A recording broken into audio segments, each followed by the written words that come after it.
कहानी की शुरुआत होती है और हम सबसे पहले रॉबिन को देखते हैं और वो कहाँ पर जा रहा होता है। यहाँ पर बहुत सारे बच्चों को किसी ने किडनैप कर रखा होता है। रॉबिन का सिर्फ एक ही मिशन था कि यहाँ पर बहुत सारे बच्चों को किडनैप कर निकाला जाए। ये किडनैप करने वाला एक आदमी था जिसका नाम डॉन मेकर नाम का एक आदमी होता है। थोड़ी देर के बाद यहाँ पर बैटमैन भी यहाँ पर पहुँच जाता है, सारे बच्चे को छुड़ा देता है। और जब यहाँ पर डॉन मेकर आता है तो रॉबिन उसे फॉलो करने लग जाता है। तो रॉबिन उसे पकड़कर बहुत इजीली बहुत ज़्यादा मारता है। बहुत मारने के बाद रॉबिन उसे छोड़ देता है क्योंकि उससे बैटमैन ने कहा होता है किसी को नहीं मारना। बहुत थोड़ी देर के बाद यहाँ पर एक स्ट्रेंजर आता है जिसने आउल का मास्क पहना होता है। वो स्ट्रेंजर यहाँ पर डॉन को मार देता है।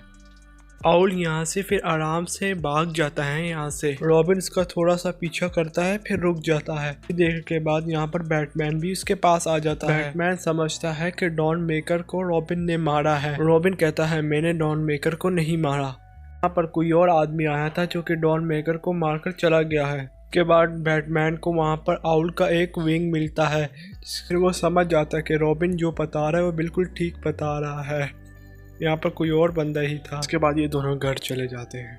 बैटमैन रॉबिन को मना करता है कि ऐसे अकेले तुम कहीं ना मत जाना, मेरे बगैर तुम्हें ऐसे कुछ नहीं करना चाहिए। और फिर से ही रॉबिन दोबारा से निकल रही होता है। बैटमैन ने अपनी जगह पर इतने ज़्यादा ट्रैप लगाए होते हैं जो कि रॉबिन को बाहर नहीं निकलने दे रहे थे और वो आराम से पकड़ा जाता है। बैटमैन फिर से रॉबिन को मना करता है अभी तुमने मेंशन में ही रहना है और बाहर नहीं निकलना। और बैटमोबाइल में खुद चला जाता है कि वो इस पंख का अंदाज़ा लगा सके इस पंख के पीछे कौन है। अभी बैटमैन एक म्यूज़ियम में जाता है। हम सबको एक फ्लैश बैक दिखाई देता है जिसमें बैटमैन बहुत छोटा था। डैड उसे आउल्स की कहानियाँ सुनाया करते थे और उसके डैड कहते थे ये तो सिर्फ एक कहानियाँ हैं। कहते थे गोट ऑफ आउल्स जैसी कोई चीज़ नहीं। जब से उसकी पेरेंट्स की डेथ हुई तो बैटमैन को विश्वास हो गया कि गोट ऑफ आउल जैसी चीज़ एग्जिस्ट करती है। उसके बाद बैटमैन ने बहुत ज़्यादा रिसर्च की। बाद बैटमैन ने उसे ढूंढने की बहुत ज़्यादा कोशिश की थी लेकिन उसे कुछ भी नहीं मिला।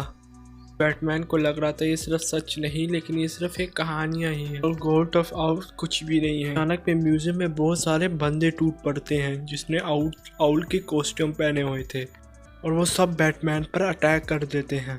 बैटमैन बहुत मुश्किलों से उनसे लड़ता है जिनके बीच में बैटमैन को बहुत ज़्यादा जख्म आते हैं। बहुत मुश्किलों से वहाँ से भागता है अपनी जान बचा के।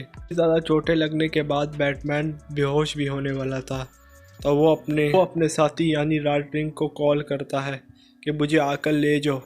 दूसरी तरफ रॉबिन बैटमैन की सारी सिक्योरिटी तोड़कर सिटी पहुंच जाता है लोगों की मदद करने। रात के अंधेरे में बिल्कुल रॉबिन फाटे कर रहा होता है बिल्कुल बैटमैन की तरह। यहाँ पर रॉबिन लोगों की बहुत मदद करता है। रॉबिन को फील होता है कि कोई उसे देख रहा है।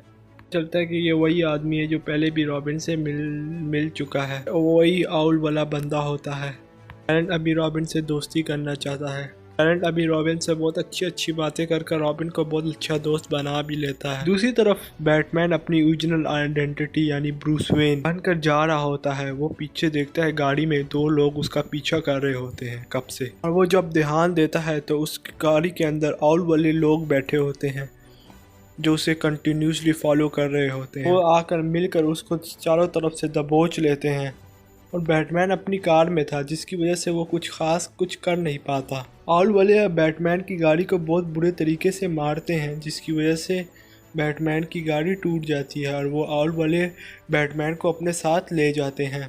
और बैटमैन को जब होश आता है तो उससे पता चलता है तो वो आउल के लीडर के सामने खड़ा हुआ है। लीडर उसे कहता है कि तुम हमें ज्वाइन कर लो।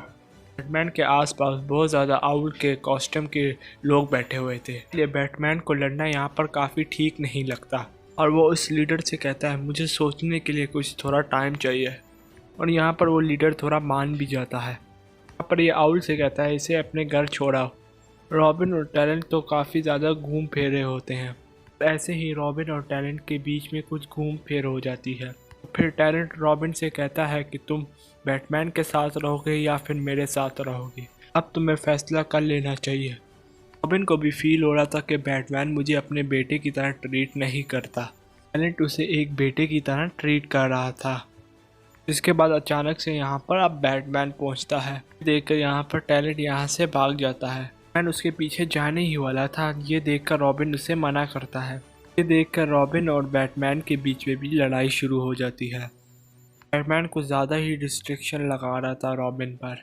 इस तरह की रिस्ट्रिक्शन लगाने के बाद रॉबिन यहाँ से ही चला ही जाता है।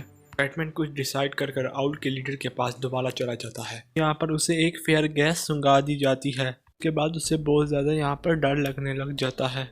आसपास उसे कुछ भी रियलिटी जैसा कुछ भी नहीं लगता। नाइटविंग वहाँ पर अच्छे टाइम पर पहुँच जाता है और बैटमैन को वहाँ से बचा कर ले जाता है। दूसरी तरफ इतनी ज़्यादा आर्गूमेंट के बाद रॉबिन दोबारा से टैलेंट के पास जाता है। इसको देखकर टैलेंट काफ़ी ज़्यादा खुश हो जाता है। वो भी काफ़ी ज़्यादा रॉबिन को पसंद करने लग जाता है और एक तरह से अपना बेटा ही समझ रहा था। और वो रॉबिन से कहता है कि तुम भी हमारे कोर्ट ऑफ आउल को ज्वाइन कर लो। इसके बाद वो उसे वहाँ पर लेकर जाता है।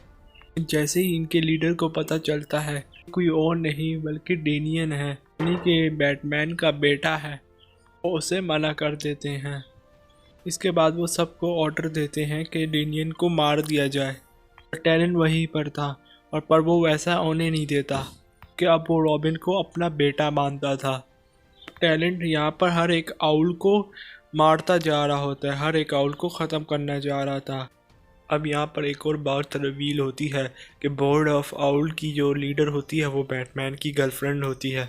फिर यहाँ पर टैलेंट गॉड ऑफ आउल का लीडर बन जाता है। इसके बाद टैलेंट रॉबिन को अपने साथ मिला लेता है। इसके बाद रॉबिन देखता है कि इसने इतने ज़्यादा लोगों को कैसे टैलेंट ने वैसे ही मार दिया और उसे बैटमैन की बात फिर से याद आती है। कभी भी किसी को ऐसे ही नहीं मारना चाहिए। लगता है कि ये सब गलत है, इसलिए वो डेमियन को मना कर देता है। टैलेंट रॉबिन को एक केज में बंद कर देता है।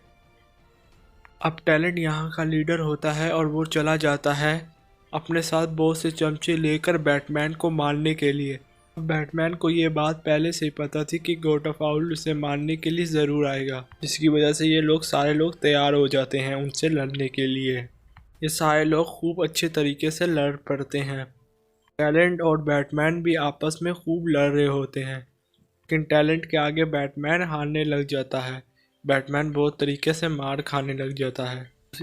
दूसरी तरफ रॉबिन अपना दिमाग लड़ाता है और वहाँ से अपने आप को फ्री कर लेता है, जिसके बाद वो फ़ौरन बैटमैन के पास पहुँचता है और वो देखता है कि टैलेंट तो सिर्फ बैटमैन को बस मारने ही वाला है। वो खुद टैलेंट के साथ लड़ना शुरू कर देता है। रॉबिन उसे डराने के लिए सिर्फ उसे एक सोर्ड दिखाता है, जिसे टैलेंट देख लेता है। टैलेंट उसे देखकर अपनी गर्दन में खुद ही वो सोर्ड मार देता है, यानी कि खुद को ही मार देता है। बाद से रॉबिन बहुत ज़्यादा बुरे तरीके से हिल जाता है, बहुत ही बुरे तरीके से सदमे में पहुंच जाता है कि आज तक उसने कभी भी किसी की जान नहीं ली थी। ऐसा देखकर वो बहुत ही ज़्यादा डर जाता है। उसे पता था कि ये चीज़ बहुत ज़्यादा गलत थी। मैन देखता है और रॉबिन बहुत ज़्यादा घबराया हुआ है। मैन कहता है रॉबिन को, इसमें तुम्हारी कोई गलती नहीं।